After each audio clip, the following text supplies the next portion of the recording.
pero bueno, vamos a tener, digamos, esa información.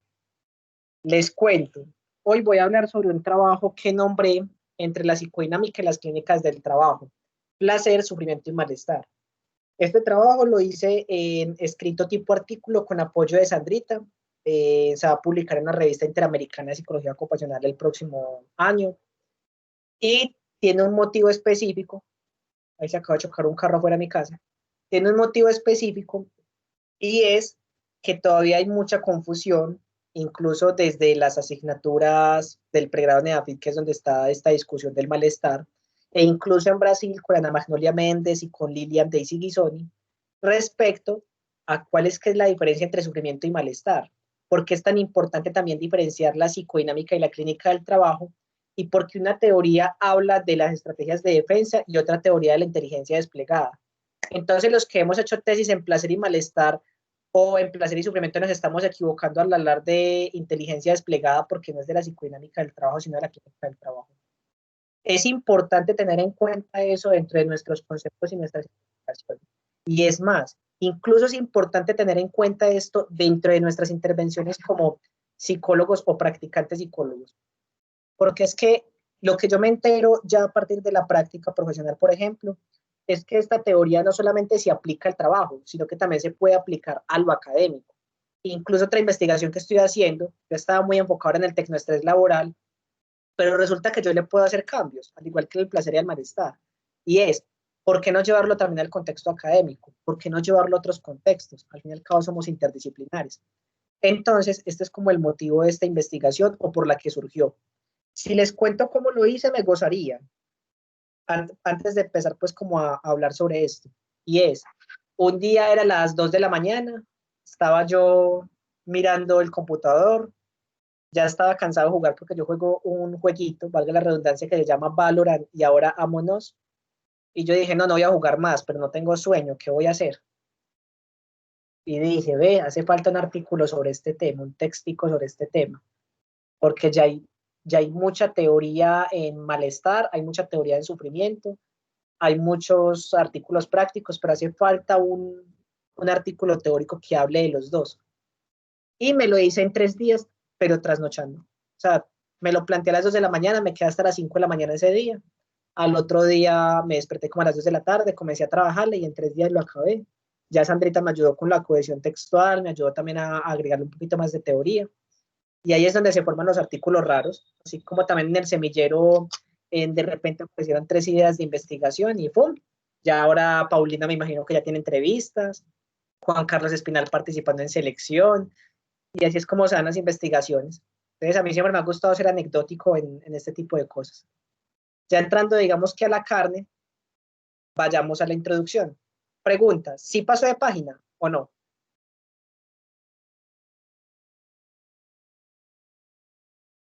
Estamos en la introducción. Sí. Bueno, listo. Introducción. Entonces, en la introducción como tal, tengo en cuenta varios aspectos. Estos aspectos son que muchas patologías y causas de sufrimiento o malestar provienen de muchas cosas, específicamente en el trabajo. Pero si lo llevamos a un contexto externo al trabajo, también se puede dar por los despidos y el desempleo. El despido al fin y al cabo también se puede ver como desempleo, pero también surge del trabajo, de cómo hay que hacer un duelo y cómo llega el sufrimiento al desempleo y al despido. También porque se pueden causar diferentes procesos de adaptación emocional ante distintas pérdidas, como lo pueden ser la pérdida de la identidad construida en el trabajo, la pérdida de relaciones sociales, la pérdida del reconocimiento social, y entonces ahí fue donde se comenzó a hablar de sufrimiento. Muchos han creído que se comenzó a hablar de sufrimiento fue directamente en la actividad laboral, pero principalmente se comenzó a hablar fue del despido, también por el alcoholismo que generaba como estrategia de defensa, por la agresión aumentada, por la degradación de la vida laboral y de la vida cotidiana. Entonces ahí fue donde surgió un interés en relacionar al sujeto con el contexto y el trabajo, porque esto fue lo que incitó a la creación de los estudios de las psicopatologías del trabajo, que luego evolucionó a lo que hoy conocemos como psicodinámica del trabajo y que digamos que luego se reformó, pero sigue siendo psicodinámica del trabajo, se reformó, se estructuró y se complementó y también generó las clínicas del trabajo, que no es clínica del trabajo, son clínicas del trabajo porque surgen de otros tres aspectos, específicamente la clínica de la actividad laboral como punto inicial. Digamos que para quienes no saben que la psicopatología del trabajo, esta se refiere a los diferentes problemas subjetivos dados en el trabajo y en las actividades laborales desempeñadas día a día por los sujetos trabajadores y en algunos casos por los empleadores y por los clientes. En estos espacios, los trabajadores se enfrentan a diversas tareas específicas, que en algunos casos sobrepasan sus capacidades cognitivas, sus capacidades físicas y digamos que a veces sus capacidades recursivas. Y ahí ya pone en peligro su salud mental, su salud física, lo que puede provocar un sufrimiento, que ahorita voy a hablar un poco más sobre esto, sobre lo que dice la teoría, o un malestar o una patología, porque el sufrimiento del malestar, al convertirse en síntoma, se vuelve patológico.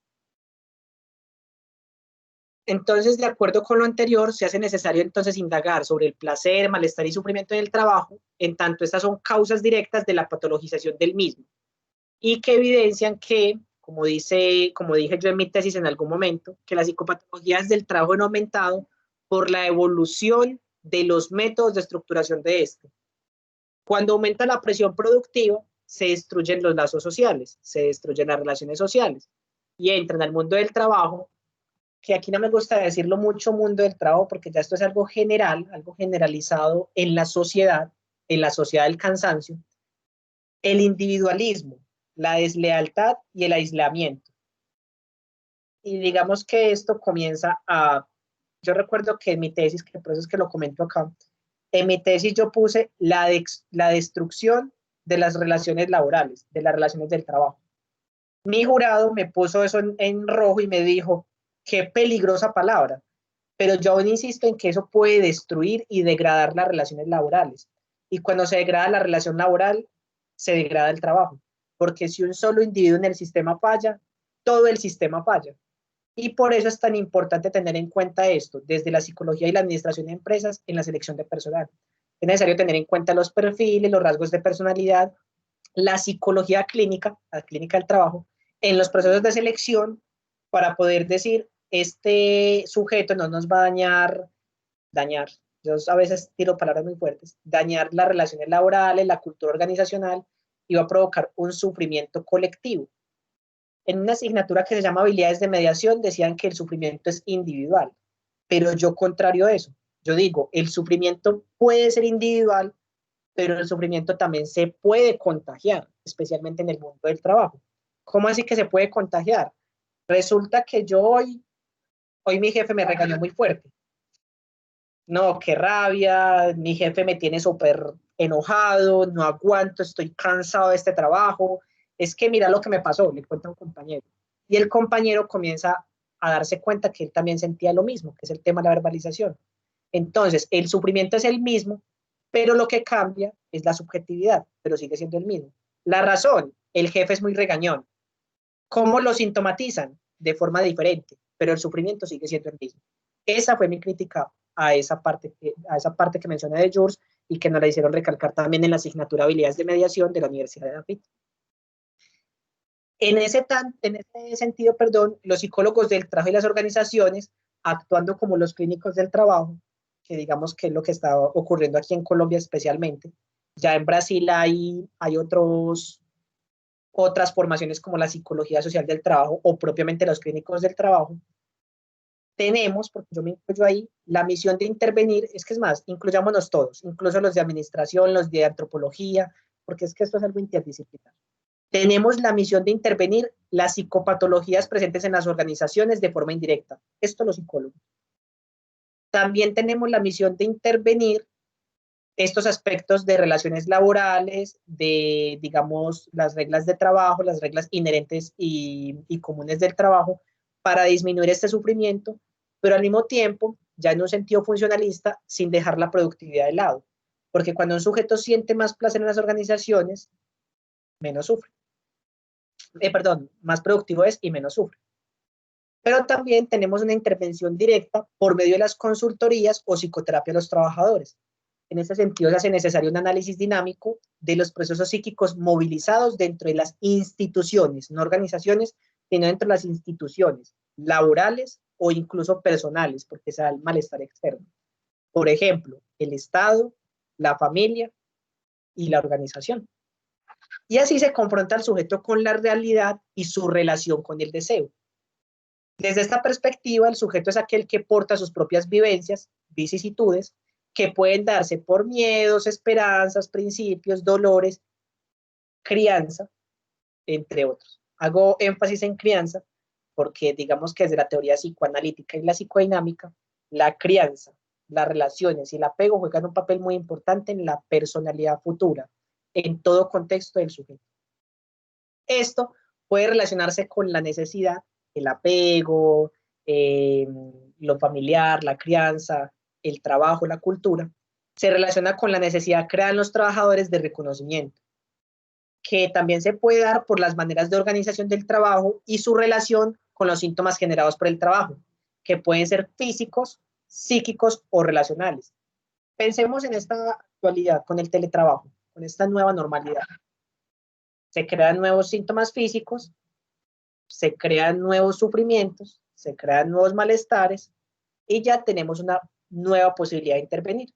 Por eso la importancia del libro que estamos editando en este momento, de pensar cómo el COVID está cambiando el trabajo, cómo lo va a cambiar a futuro, porque no es, uy, se acabó la pandemia, qué felicidad, volvamos a la normalidad anterior. Eso no va a pasar. Es ahí los clínicos del trabajo, todas las presiones que nos vemos inmersas en él, tenemos que intervenir. Principalmente, ¿cómo? Con la investigación. Y con la investigación comenzar a pensar en cómo actuar directamente en las organizaciones. Porque otra cosa que yo critico esto de la psicodinámica del trabajo es, investigamos, pero no intervenimos. Llegó la hora de actuar. Ahorita también voy a mencionar un poco sobre eso, porque seguimos en la introducción. Entonces, ya digamos, siguiendo a Orejuela, Johnny, que lastimosamente no nos puede acompañar, tenemos que tener en cuenta la revalorización de las psicopatologías del trabajo por una visión psicoanalítica y psicodinámica para ver el por qué es que está creciendo los malestares, los sufrimientos inconscientes y cómo esto conlleva procesos intersubjetivos movilizados por las situaciones generadas por el trabajo y por lo más hermoso de todo, la incongruencia entre el deseo del individuo y la actividad laboral, que es muy triste porque a veces pasa por una realidad del sujeto y es, necesito dinero para poder mantenerme. Detesto ser secretaria, pero lastimosamente, y soy psicólogo, pero lastimosamente es lo único que hay. Hace poco en un Uber, sí, en un Uber o en un Cabify, no me acuerdo, iba con el conductor, me dice, ay, ¿tú qué estudias? Yo psicología. Mi hijo, yo soy psicólogo.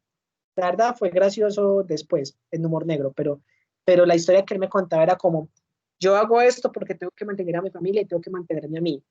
Yo llevo ya 5 años graduado como psicólogo y no hago psicología, porque lastimosamente no hay empleo. Entonces me toca estar aquí sufriendo, y me dijo así exactamente, sufriendo, matándome en este trabajo que no me gusta, porque necesito dinero. Y me toca liquidar, me toca explotar, me toca trabajar de 6 de la mañana hasta las 10 de la noche, para al menos conseguirme 200.000 pesos mensuales, porque me cobran 100.000 de liquidación y 100.000 de combustible. Ahí hay un ejemplo claro. Bueno, y ya esta parte específica que la hemos hablado mucho en el semillero, es que la psicodinámica y la clínica del trabajo han ingresado poco a poco a Colombia y ha sido punto de partida en investigaciones sobre placer y sufrimiento, solamente placer y sufrimiento, no malestar, en países como Brasil, Argentina y Francia. Y se hace necesario indagar estos conceptos con el objetivo de llevarlos a la teoría empírica, relacionándolos, no a la práctica.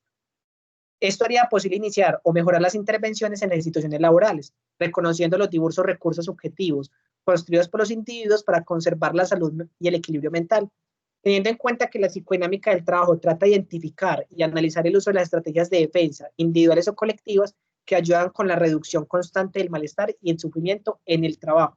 Y ahora que yo he descubierto, pero eso es algo general, o sea, yo creo que eso es algo que ya está en el sentido común, en la academia, en la familia, y también identificar la inteligencia desplegada que mantiene constante el placer en los trabajadores.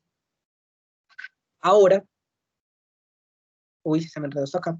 Ahora sí, hablemos del malestar en el trabajo. Como tal, el malestar y el sufrimiento no tienen la misma sinonimia. Yo creo que ya esto lo hemos sabido por lo que hemos discutido en el semillero.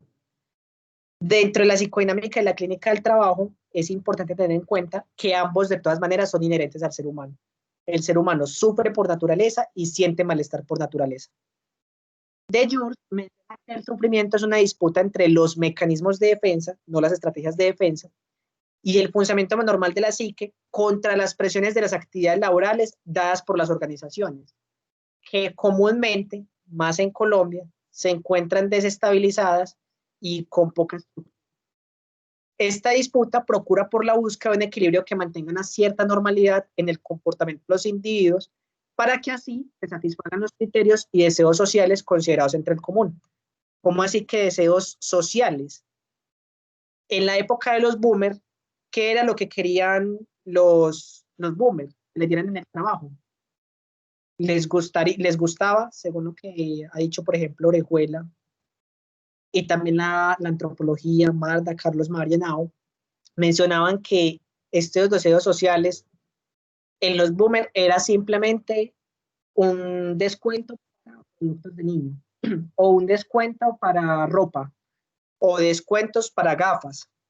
Luego eso cambió con los millennials y ya los millennials querían descuento en productos para mascotas. Y ya los centennials queremos, me incluyo centennial porque yo soy del 2001, los centennials queremos viajes, descuentos en viajes. Entonces hay un deseo social, pero también hay un deseo individual que las organizaciones tienen que tener en cuenta para que así, digamos que ya haya una mejor congruencia entre el deseo, la actividad laboral y las instituciones. El sufrimiento como tal es una actividad que es intolerable y permanece en el inconsciente de los trabajadores. Esto es de la teoría de Orejuela, lo que la hace más difícil de ser intervenida por los expertos en salud. Es muy importante tener en investigaciones. Si nos adherimos a esta teoría, no hablamos de sufrimiento, porque si hablamos de sufrimiento tendríamos que hacer muchas entrevistas para darnos cuenta de que realmente el sujeto sufre. Son muy poquitas las experiencias de sufrimiento que nos contaría un individuo en solamente una sesión, y eso que a veces cuando logran verbalizar y simbolizar. Normalmente hablan más que todo es del malestar, que vuelvo y digo, más adelante mencionaré la diferencia. El concepto de malestar aún sigue en debate, porque es un término que ha sido utilizado en muchas estancias científicas y coloquiales. Pues incluso la psicosis se ha dicho de forma coloquial, como cuando uno dice, como cuando mi abuela me dice, uy, no vaya a irse para la costa porque ya se va a morir. Y le dice a mi mamá, deje esa psicosis. Así pasa, digamos, en lo coloquial. Y allí es donde es necesario dar a entender aquellas sensaciones incómodas que puede generar el malestar para uno o varios sujetos dentro de diversas situaciones de la vida cotidiana. Y adivinen quién dijo esto. Alejandro Correa. Alejandro Correa dijo esto en su tesis. Ya por otro lado, dice Durando, Eugenio, que también hizo su tesis aquí en la PIT, el coloquialismo utiliza el concepto como sinónimo de sufrimiento, malestar, o incluso de dolor, afirmando que ambos términos son la misma manifestación de experiencias subjetivas en los individuos. Sin embargo, aunque no lo parezca, la distinción entre estos dos conceptos cobra un valor preponderante para la inteligibilidad de la noción de malestar. Y ahí, a partir de las clínicas del trabajo, la noción de malestar ha sido definida como aquella experiencia subjetiva, difusa, consciente y tolerable, de tensión desgastante que se da dentro de las instituciones, vuelvo y digo, instituciones generales, familia, amor, en organizaciones, trabajo, que también puede darse, digamos, perdón, puede darse, no, puede reducirse a partir de la verbalización y la simbolización, que esto ocurre en el malestar, en el sufrimiento. En pocas palabras, es necesario tener en cuenta la siguiente tablita. El malestar tiene un nivel de intensidad tiene un nivel de intensidad baja, es difuso en su cualidad, es relativamente simbolizable, normalmente se articula, es totalmente tolerable y se encuentra en el preconsciente, inconsciente y en la mayoría de casos consciente cuando uno entrevista a los sujetos. Ahí ya el preconsciente dice, uy, tengo que hacer esto consciente. Que se da, por ejemplo, en respuestas como, no, yo no siento malestar, no, Ay, vení, ¿no te ha pasado por este aspecto? Ay, sí. Ay, no, entonces yo sí he tenido malestar. Ve, cuando este padre de familia me tiró una piedra como árbitro. Sí, sí, yo sí tuve una experiencia de malestar. Uy, sí, eso fue una experiencia traumante. Yo recuerdo que yo dejé de pitar por 20 días. Quería abandonar el arbitraje por esa pedrada que me pegaron en la cabeza. No, ve, ahora que lo pienso, yo sí sentí malestar, sino que como que lo tenía ahí, lo naturalicé. Yo leía esto en las transcripciones de una tesis que acompañé y yo quedaba con cara de grave. Y ya el sufrimiento es de alta intensidad, es relativamente identificable, no se simboliza, es intolerable y es inconsciente, es un saber no articulado. Normalmente se da cuenta uno de esto después de muchas sesiones de entrevista o de una terapia psicoanalítica, donde el sujeto habla y habla y habla. Y ya ahí hay unos límites entre la experiencia de malestar y sufrimiento que se basa nuevamente en lo que tiene que ver con su difusión. Ahí es necesario tener en cuenta las características que derivan de la lucha del sujeto con la presión patológica del sufrimiento y malestar y que normalmente es también una presión ejercida por las organizaciones. Y ahí se afectan los estados mentales que se sitúan en la salud mental y el bienestar psíquico, como también de algunas dolencias descompensadas, dolencias mentales. El sufrimiento es patológico cuando no existe flexibilidad por parte de las organizaciones, provocando interferencia entre la descarga pulsional de los sujetos y produciendo diversos síntomas físicos y psíquicos. Por ejemplo, ahora el burnout. Yo hacía una entrevista hace poquito no me acuerdo qué profesión era, es que ahora me he enfocado mucho en esos trabajos, a los de Uber, a los conductores de Uber. Y resulta que hubo uno de ellos que se retiró, que por el tiempo de la pandemia estuvo suspendido 2 meses, porque Uber, digamos que se suspendió entre marzo y mayo. Él me decía algo muy lindo y que yo pensaba en muchos de nosotros, porque yo creo que nos ha pasado, y es, mira, me pasa algo muy grande y es que este trabajo como conductor también es una posibilidad de conocer nuevas personas y conversar, despertarme, relajarme, y de cuenta de eso ganar dinero. Esos 2 meses que yo estuve encerrado me quitaron todo con lo que yo me defendía, todo con lo que yo defendía, y cambio yo el término, me dijo, relajado, todo con lo que yo me relajaba. O sea, ahí estaba su estrategia de defensa. Incluso su propio trabajo era su propia estrategia de defensa respecto a su familia, a su casa. Pensaba que sucesos pasarán, eso no se lo indagué. Y entonces, que me quiten eso por 2 meses es, fue algo muy fuerte, fue algo que me descompensó totalmente. Y digamos que ahí es donde está el trabajo como virtud. Pienso, por ejemplo, aquí, por ejemplo, hagamos un ejemplo, qué redundancia. Anderson Gañán necesita ir a ver aviones para poder descansar y le quitaron los aviones. El sufrimiento crece y se vuelve patológico. Alejandro Correa deja de ir a Sapiens y lo dejan encerrado en la casa 2 meses sin posibilidad de prender el computador, ni el celular, ni nada, mejor dicho, sin trabajo y sin nada. Y no lo dejan salir de la casa. Ahí se convierte en la patología. Johnny, que no está, ya no puede volver a bailar salsa en Zona Habana, entonces ya no se puede desestresar de su trabajo, se vuelve patológico. Milena ya no puede ir a mercar, a ella le encanta mercar, la verdad no sé si es cierto, y ya no puede ir a mercar porque todos los supermercados se quebraron, se vuelve patológico. Sandrita ya no puede ir a comer cuy, se convierte patológico porque es una estrategia de defensa. Es cuando se reprime la estrategia de defensa, es que hay problemas, es que comienza a volverse más patológico todo ese malestar acumulado y ese sufrimiento en el sujeto.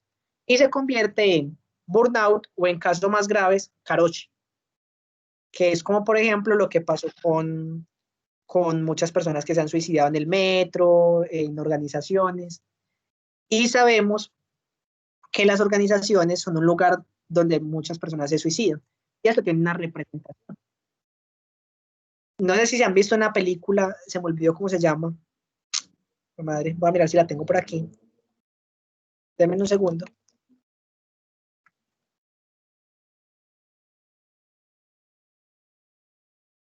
La estrategia del caracol, que en esta película habla justamente cómo el sufrimiento se convierte en caroche. Y el sujeto abandona el lugar, en este sentido no se suicida, pero aún así deja un mensaje y es, ahí les dejo su puta casa pintada, su hijo de puta. Perdón la grosería, pero así tal cual lo dicen. Y eso es una representación de lo que siente el sujeto. Cuando se suicida en la organización, muestra su sufrimiento, la patología de su sufrimiento, y en pocas palabras, el cuerpo, el cadáver de la persona en la organización es como decir, la hijo de puta casa pintada. Ahí está la mayor representación del sufrimiento. Y ahí es donde, como psicólogos, como clínicos del trabajo, como administradores, tenemos que intervenir para que estas falencias y dificultades no se expresen por medio de enfermedades o dolencias. O jaroche. Bueno, aún así no todo sufrimiento es patológico. Desde que sea bien compensado junto con las estrategias de defensa, este puede ser transformador y creativo y derivar en algo útil y beneficioso para los individuos. Pero para que esto suceda, digamos que tiene que haber cierta autonomía en los individuos y en la organización del trabajo. Esto implica negociar entre lo que impone el trabajo y el propio deseo. Y se ve agravado, según nuestra compañerita Laura Aristizábal, por la falta de soporte para realizar la actividad, la ausencia de retribución o reconocimiento por el esfuerzo destinado. Cuando hablo de poca retribución o reconocimiento, no es que solamente tenga que decirte públicamente, felicitaciones Alejandro, hiciste muy buen trabajo. No, porque es un falso reconocimiento. Porque es una forma de felicitar a Alejandro porque está haciendo un buen trabajo, pero está generando competencia con los otros. Uy, no, yo tengo que trabajar más para poder ganarme ese reconocimiento. Esa no es la idea. La idea es reconocer por realidad y no para que los demás trabajen más. En lo que iba. Entonces, reconocer el esfuerzo destinado para realizar la actividad. O también se puede dar por falta de identificación con la tarea. Al verse agravada la situación, el individuo solo le queda crear estrategias defensivas que amenacen al sufrimiento y al malestar y eviten la patologización. Con todo esto, el trabajador obtendría varias consecuencias. Esas, alguien escribió, denme un segundo. Ah, Sandrita. Bueno, Sandra, Chaito, ha sido un placer. Allá fue. Varias consecuencias. Estas consecuencias afectan directamente la vida cotidiana porque el malestar subjetivo provoca dificultades en el entorno personal, esencialmente en el desarrollo social, con un deterioro marcado en los vínculos amorosos y amistosos con las personas que lo rodean, incluso en el trabajo, lo que alude a una insatisfacción o incluso un decremento de la productividad. Aquí es donde juega un papel grande el funcionalismo clásico. Y se marca las funciones laborales y en la esencia a la hora de ejercer en el propio entorno de trabajo.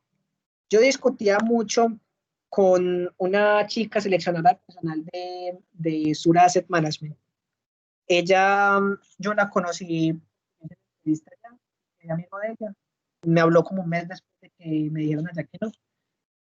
Y ella decía que algunos de los trabajadores, aunque Sura es muy clínica, o sea, tiene muy estructurado su trabajo, que algunos trabajadores sufrían y se sentían muy presionados y que les tocaba presionarlos más para que trabajaran, porque ella también participa en gestión humana. Y yo siendo pues estudiante le decía, pero es que eso sí es lo más apto, porque es que ahí el sujeto se siente tan presionado que va a generar un sufrimiento gigante. ¿Por qué no mejor ser flexible con él? Porque cuando el sujeto descansa y siente placer, se vuelve más productivo. Y al mismo tiempo esto le colabora a las organizaciones y el sujeto mentalmente no se ve tan afectado. Es que el funcionalismo no es tan malo, pero desde que tenga en cuenta la subjetividad de los individuos. Entonces, es importante acerca de la posibilidad de evitar el sufrimiento del malestar, conceptos inherentes al ser humano, o si es posible intervenirlos a tiempo, es una orientación de la gestión humana basada en las teorías de la psicodinámica y clínica del trabajo, lo cual podría ayudar a evitar trastornos mentales generados en y por el trabajo, o incluso en casos más graves llegar a evitar el suicidio. También resulta necesario tener en cuenta las dificultades físicas que puede generar la no verbalización del sufrimiento, lo que hace importante darle la posibilidad a los sujetos de resignificar sus vivencias a partir de la palabra. Esto requiere de confianza y empatía entre todos los sujetos implicados en el trabajo. Ahí es donde surge la importancia de ser un buen jefe. Bueno, ahora el placer en el trabajo. Primero hablemos de placer, que es que digamos que en la psicodinámica del trabajo ha sido muy ignorado, como que el placer no importa. Yo muchas veces lo he dicho en las ponencias que he hecho con ustedes, y es, nosotros a veces somos perversos en las investigaciones, perversos en el sentido psicoanalítico porque gozamos del sufrimiento del otro. El otro nos cuenta una experiencia de sufrimiento. ¡Uy, qué rico sufrimiento! Y dice placer y uno es como, a mí mismo. Y esa no es la idea. La idea es que también consideremos el placer para poder intervenir en la inteligencia desplegada de los sujetos. En ese punto es necesario tener en cuenta que, como tal, Correa dice que es un poco complicado definir el placer porque, por lo mismo, porque la psicodinámica dice como que ignora el placer. Laura y Johnny dicen que es un principio movilizador que emerge en los contextos del trabajo en los que se desenvuelve el sujeto. Beck, que es el autor que yo más sigo en placer, lo define como la existencia de una relación favorable entre las actividades del trabajador con la organización y que requiere de que estos puedan expresar sus opiniones modificando su organización de acuerdo con sus deseos y participación en la decisión de ritmo de trabajo. El placer como agente movilizador colabora en la creación de funciones psicosociales en el trabajo, aunque de forma prejuiciosa se indique que lo psicosocial en el trabajo sea un ejercicio solamente superficial, o sea, solamente funcional. No es tan así. Tampoco es impreciso, ni individual, ni especulativo. Y también hay otros prejuiciosos que dicen que es visto como un área que elimina productividad y que a veces produce más sufrimiento del que reduce. Sin embargo, como tal, lo psicosocial en el trabajo es un factor sustancial para conseguir placer en los trabajadores, pero desde que sea analizado y aplicado de forma correcta, que como ya lo he dicho varias veces, es teniendo en cuenta la actividad. El placer en el trabajo da cuenta de una dimensión de la realidad susceptible de ser distinguible y estudiada por parte de algunos campos de las ciencias sociales. Y ahí es donde se debe estudiar el fenómeno de la globalización, el fenómeno de la cultura, que han hecho que los sujetos se caractericen en generar valor y riqueza, y se prima la motivación y la voluntad por lo que hace, es decir, placer. Ahí es donde es necesario tener en cuenta que la subjetividad es un proceso social que permite dar sentido a la realidad que vivimos, la forma en que la experimentamos, la percibimos y la relacionamos con los significantes, significados, deseos y expectativas que se encuentran en nuestras estructuras mentales, en nuestra familia, en nuestro trabajo, en nuestra vida, y que siempre interactúan en lo externo y lo interno. Dame un segundo.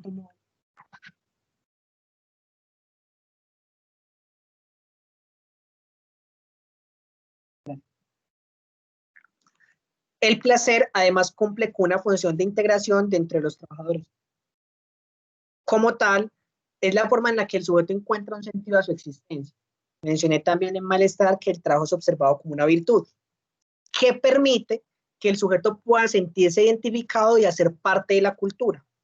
El sujeto se ve mayormente integrado a su trabajo cuando le motiva o gusta lo que hace, siendo mayormente productivo.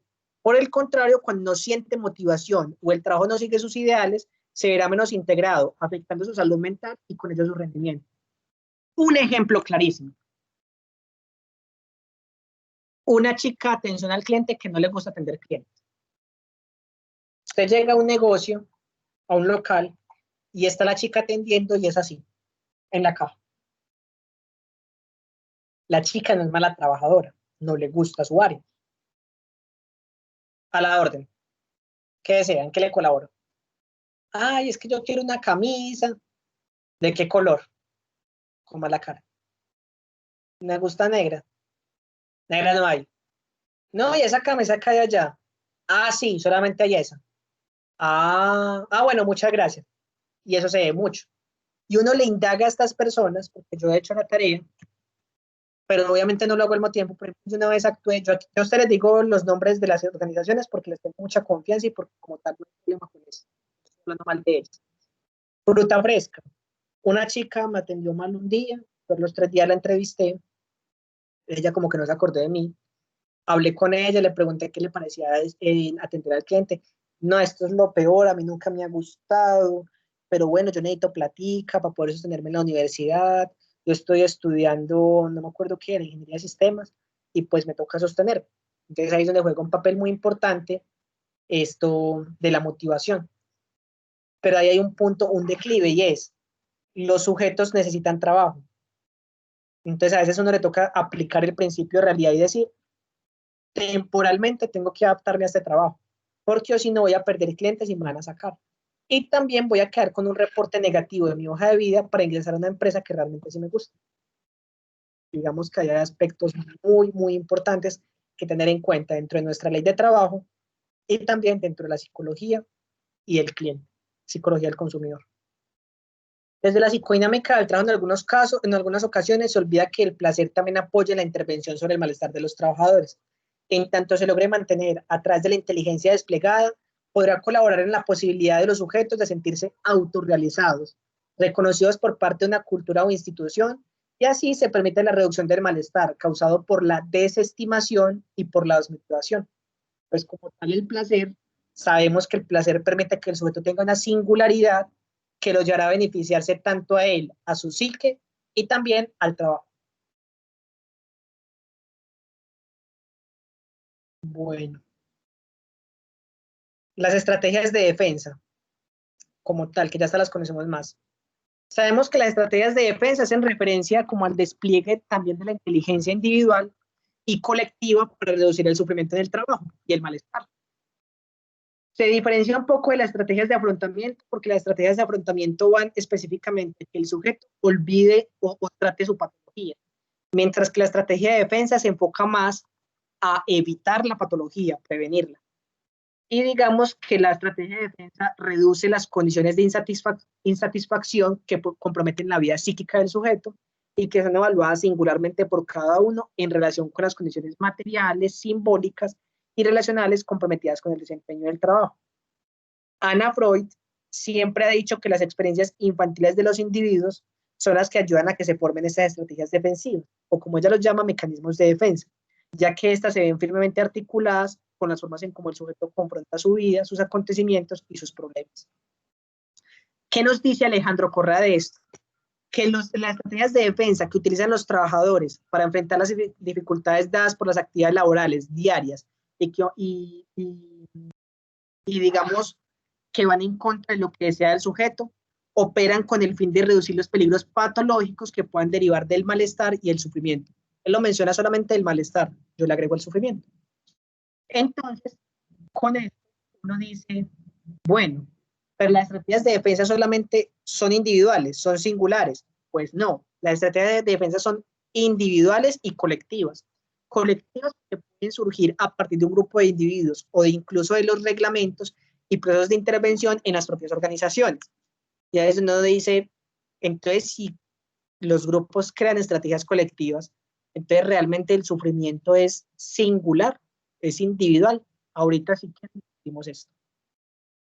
Ambas estrategias, la individual y la colectiva, surgen a partir de la identificación de las diversas incongruencias entre el deseo de los trabajadores, las actividades laborales y agregándole un puntico más que dice Eugenia Durando, su exigencia. Ahora, al ser el placer un principio movilizador y una vivencia de gratificación asociada con la búsqueda de satisfacción pulsional, los sujetos despliegan su inteligencia dentro de sus actividades laborales diarias para lograr mantener un equilibrio psíquico entre su deseo y lo que realizan en su trabajo. Que aquí es donde surge la inteligencia desplegada, que la inteligencia desplegada lo que trata es, como tal, desplegar ciertos mecanismos que mantengan el placer que ya está, o sea, que no permitan que ese placer desaparezca. Desde este paradigma se considera entonces el trabajo como una posibilidad de movilizar subjetivamente la actividad psíquica del sujeto. Desde el sufrimiento y malestar causado por las incongruencias mencionadas anteriormente, hasta la posibilidad de resignificar estas experiencias y sensaciones, para luego transformarles en sensaciones placenteras, lo que nos hace concluir que el trabajo es un ente autorregulador del comportamiento y experiencias humanas. Bueno, aquí les voy a hablar un poquito sobre antecedentes de estudio de caso en Colombia y el mundo. Digamos que se ha estudiado ya en la práctica lo que decía cuando yo hacía el estado del arte de este trabajo. Yo veía que no se había hecho teóricamente enfocado en los dos términos, sino que se hacía era de forma práctica. O sea, ya el tema de las entrevistas semiestructuradas, encuestas, se ha hecho en agentes de call center, agentes de seguridad penitenciaria, agentes comunitarios de salud, enfermería, porcinocultores, profesionales de función pública, artistas, árbitros, pilotos, doctores, ahora en psicólogos organizacionales, seleccionadores de personal, entre otros. Y ahí ya digamos que tratan, algunos hablan de estrategias de afrontamiento, y en efecto lo estudian en estrategias de afrontamiento. Otros identifican relaciones entre los perfiles actitudinales de los empleadores y trabajadores en salud mental y comparan quién tiene más placer y quién es menos placer y cuáles son las razones para que alguien tenga más placer y alguien tenga menos placer, alguien tenga más sufrimiento y alguien tenga menos sufrimiento. En ese sentido, lo que se encontraba en estos trabajos era que, hay una evidencia de una fuerte influencia entre los principios del taylorismo con las experiencias de sufrimiento, que yo lo cambio a malestar, de acuerdo con la teoría de Orejuela. Pues se plantea que la organización del trabajo provoca más malestar que las propias relaciones socioprofesionales. También hay que tener en cuenta que las condiciones de trabajo se revelan precarias para el diseño de los puestos de trabajo, lo que contribuye a la destrucción de las relaciones en las organizaciones públicas y privadas. Eh, digamos que en las organizaciones informales, como el narcotráfico, esto ocurre tanto. Y puede traer consecuencias no deseadas a la calidad de los servicios prestados a la sociedad, porque esto no ocurre tanto en el narcotráfico, por ejemplo. Al ser una organización ilegal, la mayoría de personas que acceden a esto es porque tienen una amistad o porque ya se han conocido previamente y han generado confianza. Entonces hay más cohesión grupal. Y esto ayuda a que las condiciones de trabajo sean más estructuradas. También se encontró que entre los trabajadores, experiencias de placer al darles bonos, tener estabilidad laboral y sufrimiento cuando hay precariedad laboral. Para buscar placer o evitar sufrimiento, utiliza mecanismos de defensa como la negación y la racionalización. Racionalización que a veces yo la llamo naturalización como nuevo mecanismo de defensa en 2020. Porque ya muchos sujetos son como, pues a mí como periodista, a mí me encanta el periodismo, pero es que a cualquier hora el mundo nunca para, entonces yo no puedo parar.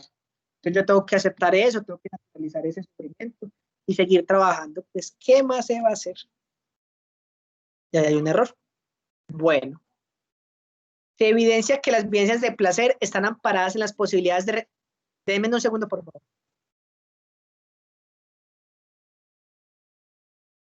Entonces, las vivencias de placer están amparadas en las posibilidades de reconocimiento y el sufrimiento en la devaluación, así como en la sustitución de actividades junto al territorio por las diversas actividades administrativas.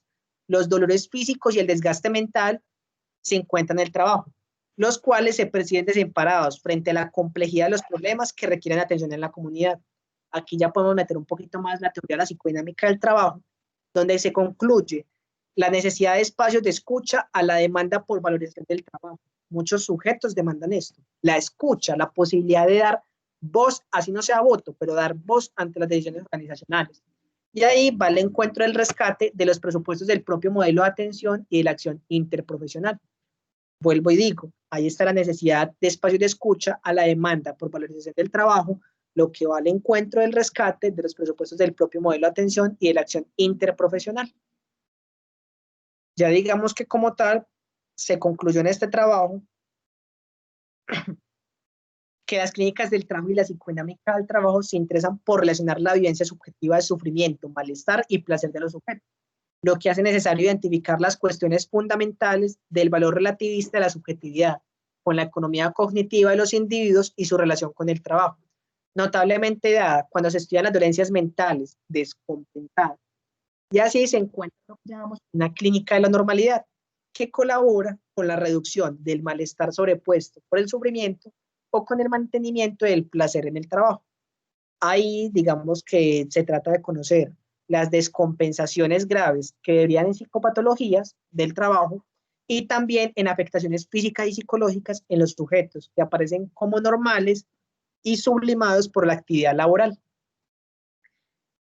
En ese mismo sentido, se evidencia que la subjetividad se expresa en varias dimensiones. Dependiendo de la relación del trabajador con su actividad laboral, estas se pueden dar en la identidad, el contrato psicológico, incluso el contrato jurídico.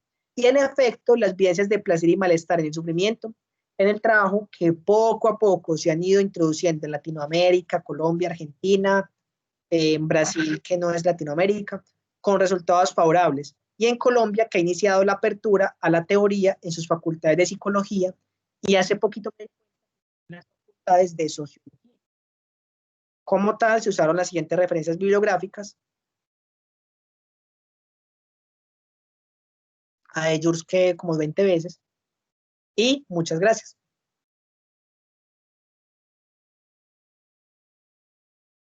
Hombre, Anderson, muy bien, gracias a ti. Bueno, comentario, ¿cómo es que es? Peticiones, quejas, reclamos, denuncias, felicitaciones, PQR, CDFs, ¿qué es? ¿Me falta alguno? Recursos.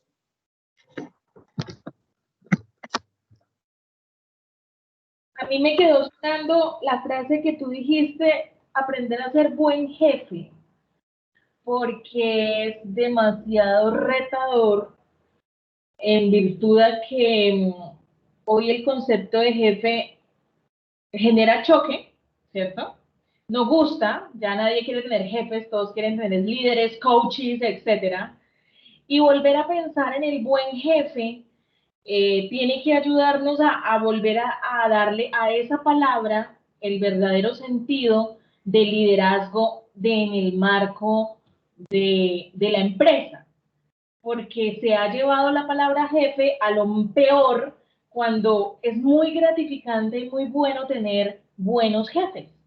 Yo he tenido buenos jefes y he aprendido mucho de ellos y no he necesitado pues que se conviertan en otra cosa, sino buenos jefes. Entonces me quedó sonando mucho eso porque también desde gestión humana la preocupación hoy es de cómo hacemos para que el jefe sea más divertido, más amigable, y creo yo que en gestión humana tenemos que concentrarnos mejor en hacer que los jefes cumplan bien su labor de jefe.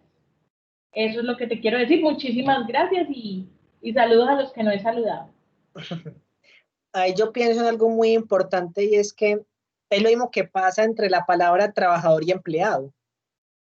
Yo soy uno de los que considero que trabajador y empleado es muy diferente, porque empleado es una persona que se usa, mientras que trabajador es una persona que tiene un fin.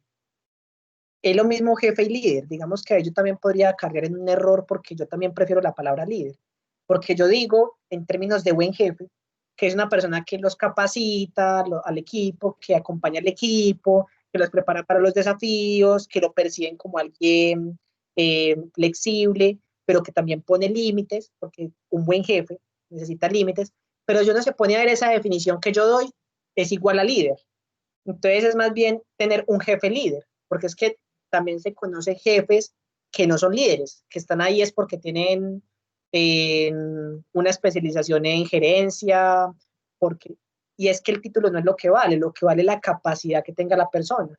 Yo he dicho, y aquí tirándote flores, Paulina, vos serías muy buena jefe, pero no, es que tenés demasiado carisma, escucho en organizaciones, no lo digo por ti porque no sé cómo te habrá pasado a ti o si has tenido la posibilidad de ser jefe, pero he escuchado en empresas donde dicen, no, es que tienes demasiado carisma, es que accionistas que han dicho, es que necesitamos es jefes rígidos, jefes que presionen, y uno dice, antes los del carisma son los que ayudan a que la productividad crezca y a que el sujeto se encuentre bien. Sí, sí, lo que yo te haría de retroalimentación es que no le temamos a la palabra ni a la expresión buen jefe. No le temamos. Quizá la generación de ustedes vean el jefe como algo negativo, pero yo que tengo como 20 años más que tú, yo añoro los buenos jefes. Y el buen jefe coincidimos en eso. Es líder, es carismático, acompaña, corrige. Es eso. Por eso me quedó sonando ese buen jefe, porque es un reto ser un buen jefe y también es un reto enseñar a ser buenos jefes. Tú sabes que yo soy profesora de administración y enseñarle a los muchachos a dirigir como jefes, a llevar jefaturas, es muy complejo. Gracias a ti. Totalmente de acuerdo. Anderson, buenas tardes para todos, ¿cómo están? ¿Qué más, Angie? Bueno, cuentan de bueno, ¿qué cuentan? ¿Cómo están? Qué alegría estar otra vez por acá con ustedes, muy contenta de escuchar a Anderson. Siempre me encanta tu estilo anecdótico, así que yo lo celebro, tú lo decías al principio, a mí me encanta porque eso es cercano, así somos nosotros y como hacen eso, pues es que uno construye las ideas y las percepciones. Entonces, bueno, quería decirte eso. Me encanta el tema que abordaste porque, como ustedes saben, pues yo les conté un poco sobre el tema que trabajé en la maestría. el tema del reconocimiento, el placer y el sufrimiento generado por esas experiencias de reconocimiento y a su vez qué hacían esos mandos medios con eso que sentían, bueno o malo, ¿cierto? Entonces dentro de eso mi experiencia como estudiante abordando e investigando sobre el tema del despliegue de la inteligencia y de las estrategias de defensa, la verdad tengo mucho que aprender de ustedes y quisiera incluso pues ya después en otro ratico te contacto para que me ayudes como con eso que encontraste, porque me queda la inquietud a partir pues de todo lo que nos contaste hoy. Yo creo que se me hace necesario construir una especie de estructura de cómo es eso de la inteligencia práctica y eso y las estrategias de defensa y las de afrontamiento, y entonces tú decías que las de afrontamiento son como preventivas y las de defensa entonces es ya como cuando ocurre una situación desagradable, ¿cierto? Para atender el sufrimiento o el malestar generado. Pues quería pues como comentarte esto y también ver si sí entendí bien. Solamente hago una observación a lo que dices, y las estrategias de defensa son las de prevención, y las de afrontamiento son las que actúan ya cuando es patológico. Aún así, yo soy uno de los que digo, eso es solamente un nombre, lo importante es actuar. O sea, puede llamarse estrategias de afrontamiento de prevención, pero lo importante es actuar e intervenir, no importa el nombre. Ok. Sí. Y ya respecto a lo otro, sí, me parece muy importante tener en cuenta esto dentro de las organizaciones y nuestro propio trabajo. Saber cómo nosotros nos defendemos para saber si hacemos una buena defensa y saber cuándo actuar, cuándo hablar y cuándo comunicar, porque la comunicación también es muy necesaria para evitar la patologización.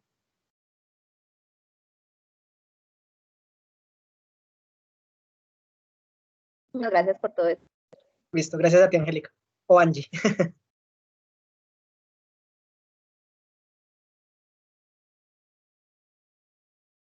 ¿Alguna otra queja, comentario, petición, denuncia?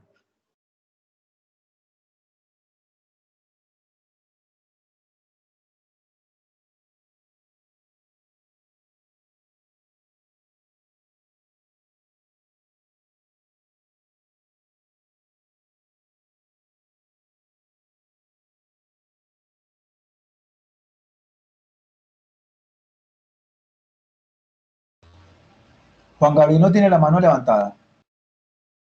No, a mí no me parece levantada. Sí, Juan Gabriel la tiene levantada.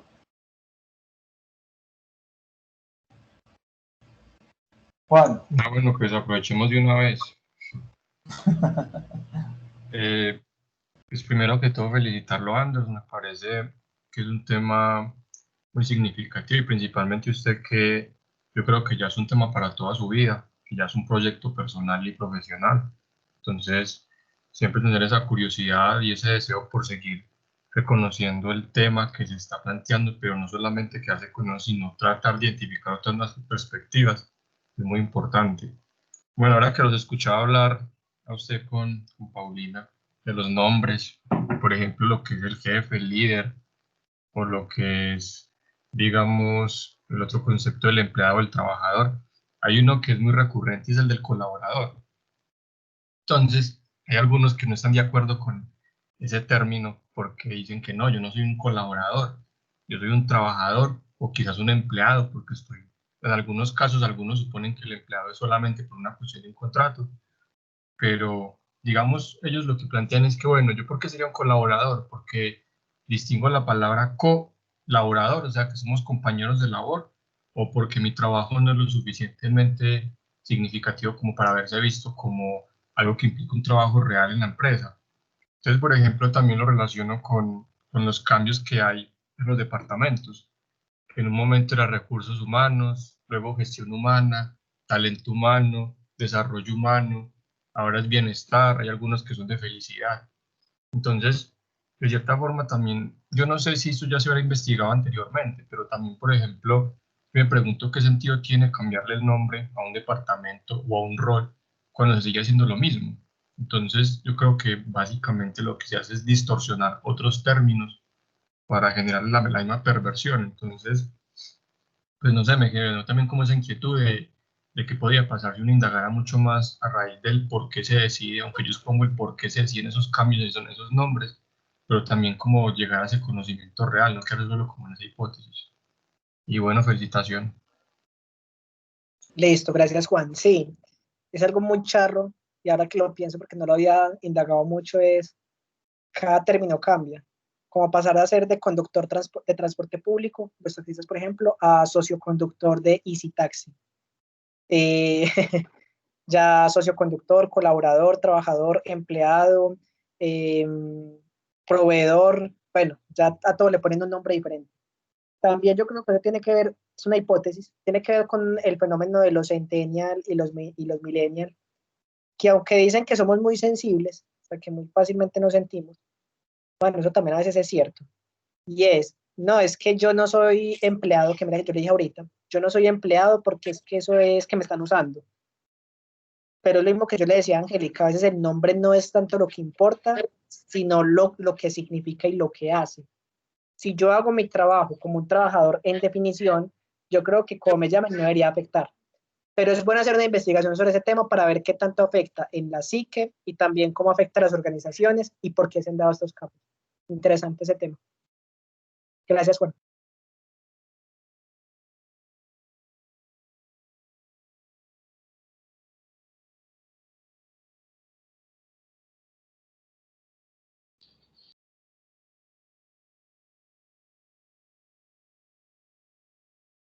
Hola. Buenas. No, yo sí quiero hacer un comentario sobre eso último que acaban de plantear, porque yo creo que también en últimas hay que tener cuidado es con los eufemismos, ¿sí? Y también porque conceptualmente, y lo hemos hablado en clase, ¿cierto? Y de pronto Juan Gabriel lo puede recordar, ¿sí? Inclusive vos también, bueno, tú no viste organizacional conmigo, pero cuando hablamos de los diferentes paradigmas organizacionales, ¿cierto? El lenguaje es importante a la hora también de comprender una concepción de sujeto y de organización, ¿cierto? Entonces, creo que unido a lo que tú dices, Anderson, está también el hecho de que si, pues yo soy partidario de que llamarlos colaboradores es un eufemismo, ¿cierto? Porque es que eso sería darle, si le estás dando al empleado, ¿sí? Al trabajador, y lo podemos discutir, ¿cierto? ¿Cuál sería el significante más acertado? Una participación en tu organización, inclusive a nivel accionario, pues entonces ahí el tema, inclusive, bueno, estamos colaborando, ¿cierto? Porque entonces, si el tema es contractual, defíname mi rol, ¿cierto? O sea, yo soy su trabajador, yo soy su empleado. Porque en muchas organizaciones, ¿cierto? Entonces, se utilizan metáforas que lo único que resaltan es el carácter utilitarista y mecanicista de los empleados. Entonces ahí es donde yo comparto un poquitico lo que tú dices, pero digamos desde otra perspectiva. Llámelo como quiera, pero por favor humanice la labor que él realiza en su organización, ¿cierto? En su empresa, ¿cierto? Si es un operativo, pues listo, dele su lugar, escúchelo, ¿cierto? Lo que hablamos de igualdad ontológica y también respete su dignidad como trabajador, ¿cierto? Para que entonces esto no vaya en detrimento y en última se convierta en malestar o en sus niveles, digamos, lo más extremo, sufrimiento, inclusive sufrimientos colectivos. Entonces me parece que eso es importante y tenerlo en claro porque siempre identificaremos organizaciones que hacen uso nada más en este momento estoy haciendo una consultoría con una empresa que tiene un nombre así todo rimbombante, pues, y entonces uno dice, no, qué empresa consultora tan buena, ¿no? Eso debe de hacer unos análisis de clima organizacional buenísimos, de cultura buenísimos, y yo analizando pues un poquitico las estrategias que hace, y uno dice, no, aquí lo único que hay es eso, o sea, nombres y estrategias inclusive muy bonitas a nivel de eslogan, de manejo de colores, porque para el mercadeo la tienen toda, pero que en el fondo y en una concepción de sujeto de trabajo y de organización, pues dejan mucho que decir, ¿cierto? Entonces, creo que también ahí hay que pensar un poquitico esos significantes que se utilizan para llamar a la persona que realiza el trabajo del empleo, ¿cierto? Porque ya ustedes lo han visto y lo hemos mirado, psicología y trabajo, ¿cierto? Y usted lo sabe, que ha trabajado muy bien el concepto. Entonces, también quisiera pues como resaltar que me parece muy importante y necesaria la definición o el trabajo que haces en conjunto con Sandra, porque yo creo que a veces sí perdemos un poquitico la conceptualización de estos términos. Gracias, Anderson. Listo, Juan, gracias a ti.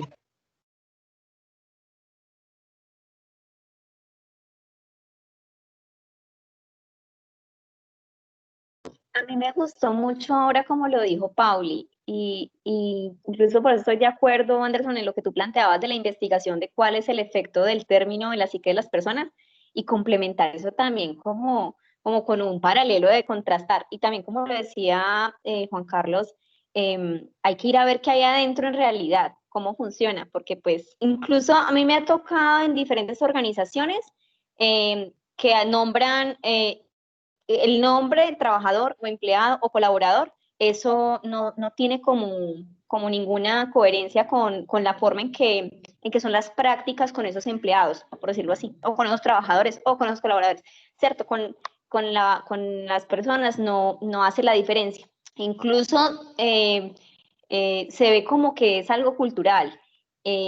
No en cambio, o sea, hay una delicadeza muy particular en cómo vamos a nombrarlos, pero no hay tanta delicadeza en cómo los vamos a tratar.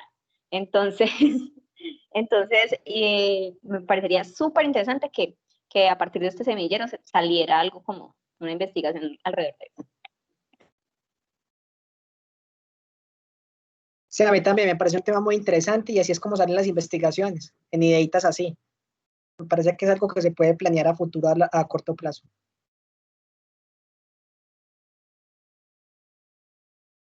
Anderson, muchísimas gracias, compañeros. Un saludo, me retiro. Bueno, yo termino la grabación y creo que sí, yo creo que podemos dejar hasta aquí. Muchas gracias a todos por su participación y espero verlos dentro de poco nuevamente. Buenas tardes para todos, muchas gracias. Paz y amor, namaste. Gracias, Ander.